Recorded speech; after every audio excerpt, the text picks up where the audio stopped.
Hello tout le monde, aujourd'hui je suis trop contente de vous retrouver pour une nouvelle vidéo et donc je vais vous montrer comment faire des petits dés magiques que j'ai vus dans un livre de cuisine. J'avais très envie de les reproduire en Fimo, donc je vais essayer de refaire ce que vous voyez à la caméra. Donc ça donne pas du tout le même effet puisque je n'avais pas encore cuit la Fimo au moment où vous voyez le début et la fin d'ailleurs. Mais voilà, je trouve que le résultat est quand même plutôt pas mal. Puis de toute façon on peut pas toujours avoir exactement le même rendu, c'est impossible, ou alors franchement vous êtes des professionnels, mais j'en suis pas une.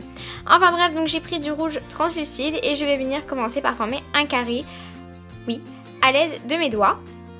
Donc une fois que j'ai fait ça, je prends une lame et je viens couper tous les côtés. Donc il faut pas oublier aussi le côté du haut que je vous ai pas montré dans cette vidéo, enfin dans cette partie que vous voyez là, je l'ai pas montré, mais il faut bien aussi couper tous les morceaux pour que ce soit vraiment tout droit comme un dé tout simplement, hein. Il faut vraiment pas qu'il y ait un côté bombé. Donc je reforme bien de façon à avoir un joli carré. Donc moi il n'était pas exactement carré, hein, carré rectangle. Ensuite je prends de la Fimo vert et je viens faire des petites boules pour faire donc le nombre de points qu'il y a en fait. Donc 4, 5, voilà. Donc là des dés magiques, il y avait juste des petits ronds, hein, c'était pas des dés en entier. J'ai vraiment décidé de faire exactement la même chose que ce qu'il y avait dans le livre de recettes. D'ailleurs c'est les douceurs d'enfance, si vous souhaitez l'acheter, je vous mettrai le lien en barre d'infos si j'arrive à le trouver. Et voilà ce que ça vous donne.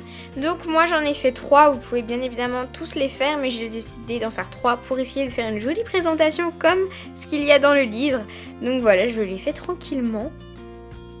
Et honnêtement j'ai adoré faire ce tuto, j'ai trouvé ça trop drôle à faire, trop original, et honnêtement je pense que pour des petits enfants c'est plutôt cool à faire.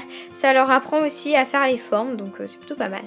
Et voilà, ce petit tuto est terminé, j'espère vraiment qu'il vous aura plu. N'hésitez pas à me dire si vous trouvez que ça ressemble un petit peu au livre quand même.